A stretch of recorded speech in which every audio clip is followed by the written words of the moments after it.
તકલીફો માટે તમે કેટલા ડોક્ટરના દાદરા ચડ્યા હતા?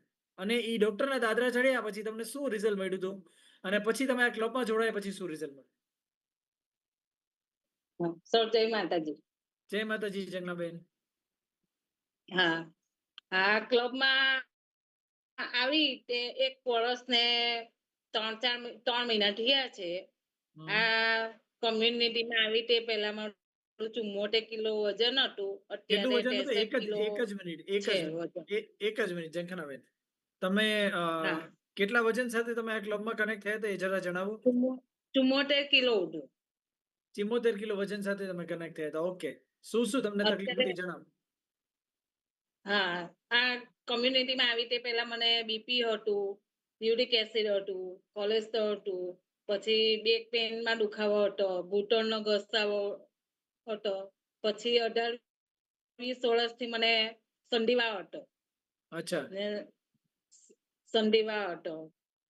કેટલા વર્ષથી? 20 ત્યાર વર્ષથી? પછી હા, 20 વર્ષ થઈ ગયા. તો 20 વર્ષમાં તમે કોઈ ડોક્ટર પાસે જઈને સંધિવાની દવા નહોતી કરી? કારણ કે સંધિવાનો દુખાવો તો બહુ પેઇનફુલ હોય.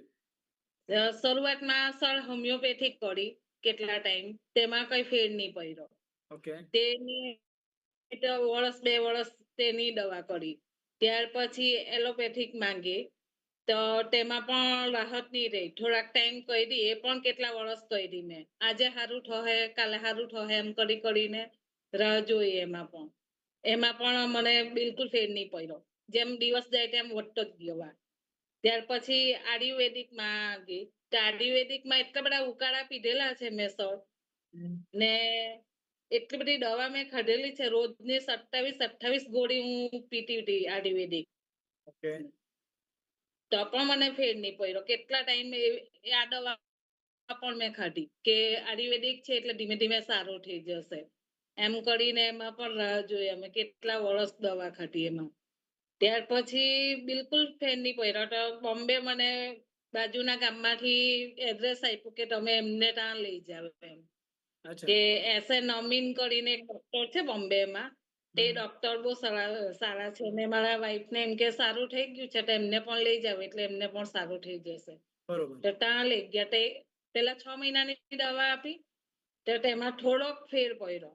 ત્યાર પછી પાછી 6 મહિના રહીને પાછી બતાવવા ગઈ તો 6 મહિના રહીને પાછી દવા આપી, પણ તેમાં કઈ પછી ફેર નહીં લાગતો હતો.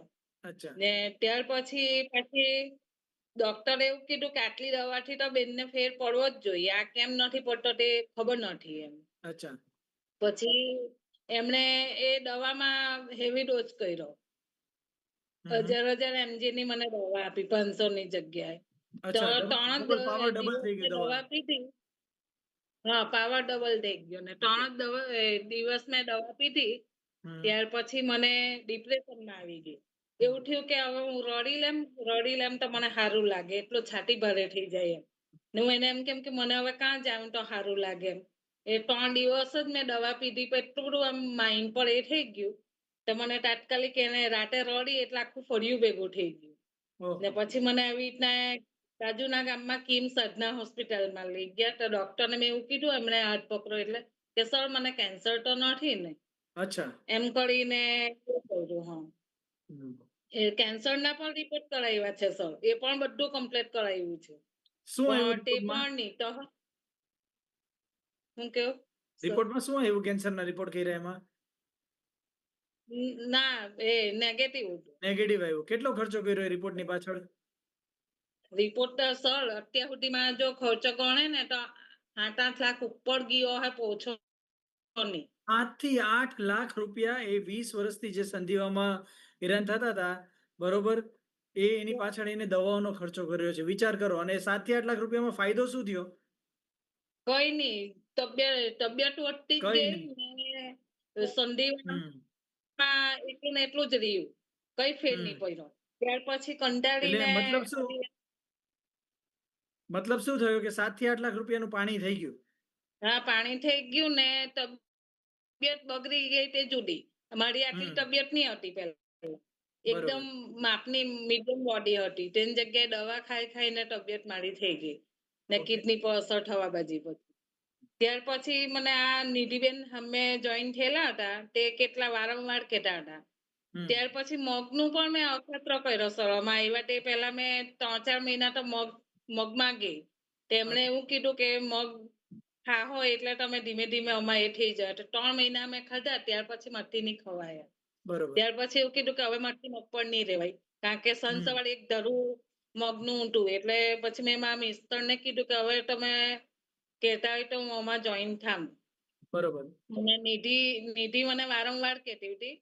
હમ 1 વર્ષ ઉપરથી મને કહેતી હતી. ને એક રુચિતાબેન પણ મને વર્ષથી એમના કોચ એમને પાછળ પડી ગયા હતા કે જંગનાબેન તમે હા, આટલું બધું કરો છો તો આ કરો આ કરો આ કરો આ કરો.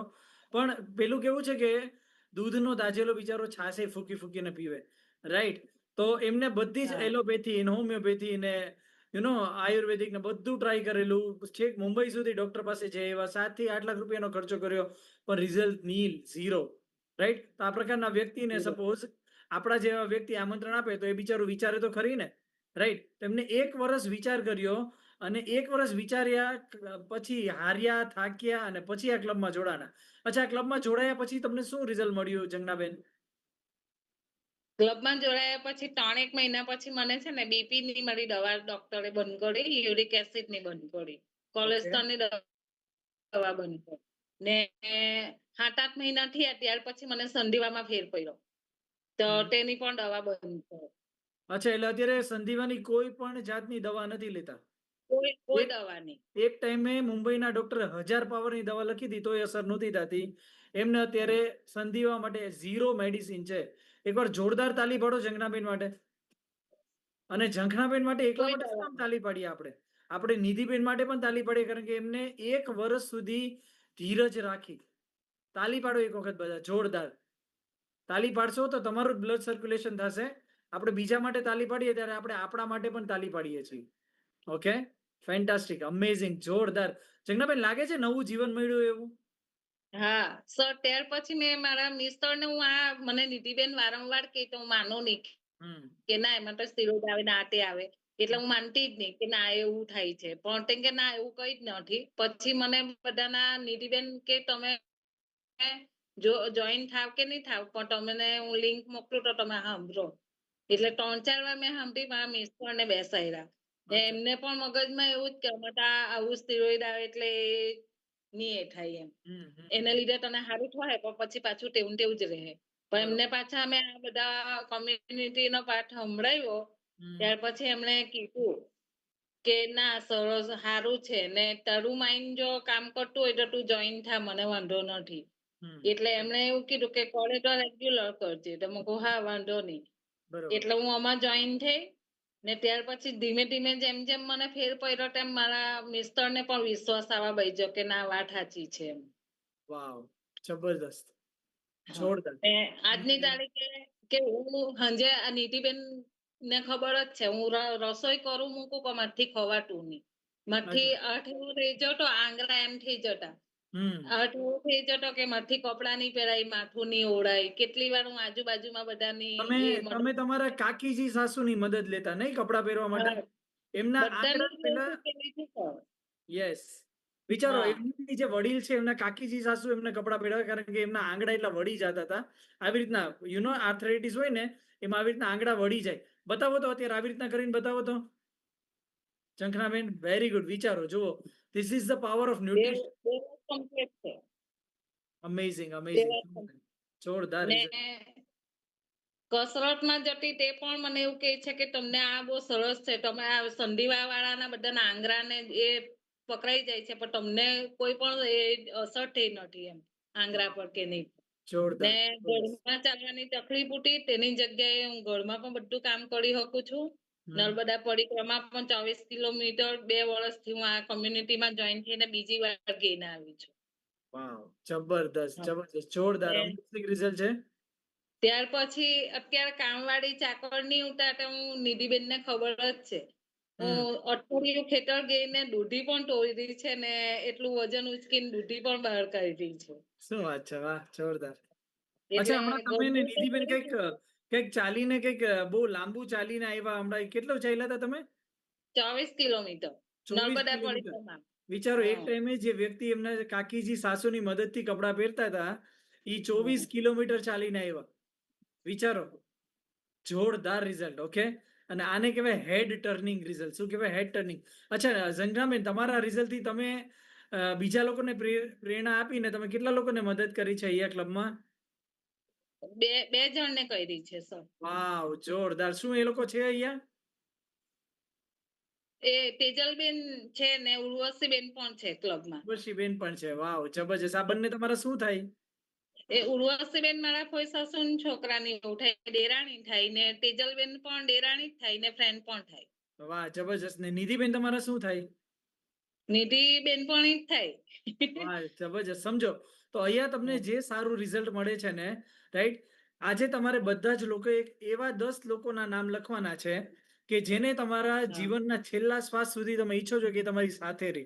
તમારા હા. ફેવરેટ લિસ્ટમાં જે 10 લોકો આવે, એ તમારા ફેમિલી મેમ્બર હોઈ શકે, એ તમારા સ્કૂલ ફ્રેન્ડ્સ હોઈ શકે, એ તમારા કલીગ્સ હોઈ શકે, એ તમારા ઇન-લોઝ હોઈ શકે, એ તમારા આડોશી-પાડોશી હોઈ શકે, whomsoever. હું તો એમ કહું છું કે 10 શું કામ 25 લોકોના નામ લખે તમારા જે ફેવરેટ લિસ્ટમાં આવતા હોય, કે જે તમે યાદ કરો ને સૌથી પહેલા તમારા માનસપટ ઉપર આવે, એવા 10 લોકો, એવા 25 લોકો, સોરી. કેટલા લોકો લખી શકે? કેટલા લોકો લખશે? સાચું કયો. સાચું કયો. એવા 10 લોકો કે જેને તમે સારી હેલ્થ માટે હેલ્પ કરવા માટે તમે એમને કોલ કરી શકો નિસ્વાર્થ ભાવે. એ કરશે નહીં કરે આપણને નથી ખબર. It's okay. એના નસીબમાં હશે તો ક્લબમાં પહોંચી જશે. એના નસીબમાં નહીં હોય અત્યારે, તો અત્યારે નહીં પહોંચે. જેમ ઝંખનાબેનને પણ 1 વર્ષ પહેલા નિધિબેને કીધું હતું, પણ ત્યારે એના નસીબમાં નહોતું.